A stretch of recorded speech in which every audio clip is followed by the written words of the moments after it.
নমস্কার, দেখছেন talk to Bangla. আমি অভিষেক রয়েছে আপনাদের সাথে। এই মুহূর্তে যে খবর সবচেয়ে গুরুত্বপূর্ণভাবে উঠে আসছে বিধানসভা থেকে, পশ্চিমবঙ্গ বিধানসভা থেকে, সেটা কিন্তু হুমায়ুন কবির, ভরতপুরের তৃণমূল কংগ্রেসের বিধায়ক, তাকে কিন্তু শৃঙ্খলা রক্ষা কমিটি তলব করেছিল এবং সেই দিনই কিন্তু একদম বিধানসভার অভ্যন্তরে যে ছবিটা উঠে আসলো, আইএসএফ এর বিধায়ক নওশাদ সিদ্দিকী, তার অন্য পরিচয়ও আছে, তিনি পীরজাদা বংশের লোক, তার সঙ্গে দেখা করলেন, তার সঙ্গে সাক্ষাৎ করলেন হুমায়ুন কবির।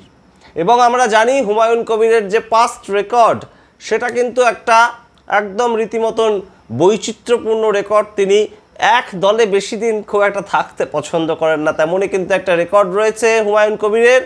তার কারণ রেজিনগর থেকে কংগ্রেস করে উঠে আসা হুমায়ুন কবির একসময় ছিলেন, বর্তমানেও এখনো পর্যন্ত যিনি কংগ্রেস বলতে পশ্চিমবঙ্গের বুকে যার নামটা উঠে আসে, অধীর রঞ্জন চৌধুরীর একদম ডান হাত হুমায়ুন কবির ছিলেন। তারপর অধীর রঞ্জন চৌধুরীর হাত ছেড়ে দিয়ে হুমায়ুন কবির চলে যান তৃণমূল কংগ্রেসে 2012 সালে। তার পরবর্তীতে আবার তার প্রত্যাবর্তন ঘটে। তিনি বলেন যে আমি ভুল বুঝতে পেরেছি, অধীর রঞ্জন চৌধুরী আমার আসল নেতা।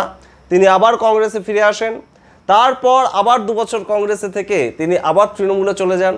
তৃণমূলে থাকার পর যখন টিকিট পেলেন না 2016 সালে, তারপর তিনি আবার বিজেপিতে চলে যান।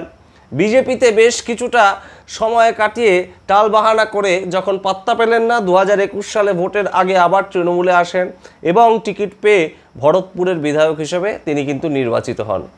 এই যে বৈচিত্র্যপূর্ণ কালারফুল হুমায়ুন কবির, যিনি এক দলে বেশি দিন থাকতে পছন্দ করেন না, তিনি কি এবার আইএসএফে যাচ্ছেন? এই প্রশ্ন কিন্তু এবার ঘনীভূত হচ্ছে। তার কারণ সমস্ত দল, বাংলায় যত রাজনৈতিক দল আছে সিপিআইএম ছাড়া সমস্ত দল ঘুরে ফেলা হুমায়ুন কবির এবার কি তাহলে আইএসএফের সঙ্গে একটা জোট বাঁধবে, নাকি আইএসএফের টিকিটে 2026-এর নির্বাচনে ভরতপুর কিংবা মুর্শিদাবাদের অন্য কোনো বিধানসভা কেন্দ্র থেকে তাকে এবার ভোট লড়তে দেখা যাবে? এই প্রশ্ন কিন্তু অত্যন্ত গুরুত্বপূর্ণভাবে দানা বাজছে। তার কারণ হুমায়ুন কবিরের সাম্প্রতিক সময়ে যে বক্তব্য, সেটা কিন্তু অবশ্যই বেশ খানিকটা অস্বস্তিতে ফেলেছে তৃণমূল কংগ্রেসকে। তার কারণ তিনি বলেছেন তিনি দল আগে বোঝেন না, তিনি তার ধর্মটাই আগে বোঝেন। এবং 1963 সালে তার যখন জন্ম হয়েছিল, তখন তৃণমূল কংগ্রেসের জন্ম হয়নি। তিনি মুসলিম মায়ের সন্তান হিসেবে জন্মগ্রহণ করেছিলেন, তাই মুসলিম ধর্মটাই তার কাছে সবচেয়ে আগে। এবং বর্তমানে শুভেন্দু অধিকারী যেভাবে চ্যাংদলা করে তৃণমূলের একদম মুসলিম এমএলএদেরকে ফেলে দেওয়ার কথা বলেছিলেন, ছুঁড়ে ফেলে দেওয়ার কথা বলেছিলেন বিধানসভা থেকে, তার প্রত্যুত্তরে হুমায়ুন কবিরের যে একদম বাক্যবাণ, সেটা কিন্তু আমাদের মনে আছে। শুভেন্দু অধিকারীকে তিনি বলেছিলেন ঠুসে দেব। এই যে কথা, চ্যাংদলার বিপরীতে একদম ঠুসে দেওয়ার কথা, এই যে বার্তা শুভেন্দু অধিকারীর উদ্দেশ্যে। তারপরে তিনি বলেছিলেন মুসলিম এমএলএদের কতটা ক্ষমতা শুভেন্দু অধিকারীর ঘরে গিয়ে বুঝিয়ে দেবেন, তিনি যদি 72 ঘন্টার মধ্যে কোনো রকমভাবে কোনো এই কথা উইথড্র না করেন। কিন্তু তারপর আমরা দেখলাম তৃণমূল কংগ্রেসের তরফে একদম শুভেন্দু অধিকারীকে উদ্দেশ্য করে হুমায়ুন কবির যা কথা বলেছিলেন, তার জন্য তাকে শোকজ করা হয়। এবং এই যে শোকজ, তার উত্তর হিসেবেই একদম শৃঙ্খলা রক্ষা কমিটি, তৃণমূল কংগ্রেসের শৃঙ্খলা রক্ষা কমিটির কাছে কিন্তু তলব করা হয় হুমায়ুন কবিরকে। এবং তার যেদিন পৌঁছানোর কথা শৃঙ্খলা রক্ষা কমিটির কাছে একদম এই সামগ্রিক শোকজের উত্তর নিয়ে, সেই দিনই কিন্তু একদম বিধানসভার অভ্যন্তরে আইএসএফ বিধায়ক নওশাদ সিদ্দিকীর সঙ্গে আমরা দেখলাম হুমায়ুন কবিরকে। তাহলে কি আবার কোনো নতুন সমীকরণ বাংলার বুকে? তাহলে কি আবার আইএসএফের হাত ধরে এবার হুমায়ুন কবির 2026-এর নির্বাচন লড়াই করতে চাইছেন?